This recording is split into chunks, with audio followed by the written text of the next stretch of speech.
Okay guys, finally nandito kami sa Maliko, Nueva Vizcaya. Tignan mo oh.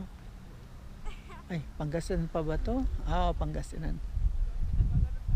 Yan. Malis kaming 10:30. Ngayon ay 2 o'clock. 10:30, 11:30, 12:30, 1:30. 3 hours and a half. Tama sa Google.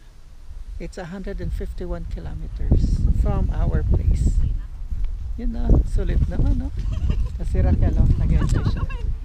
Kaya ang tawag Maliko kasi zigzag. Kita nyo yung video? Hindi mo ma-justify yung zigzag sa video. Actually, yung actual, yung hindi pwede mamatay yung motor pag naka-incline kang side. Yung uphill na banking, yun ang mahirap. Grabe, may phobia na ako sa ganun eh, pero okay na. Ay, ganda oh, parang Batanes oh, tingnan mo oh, oh.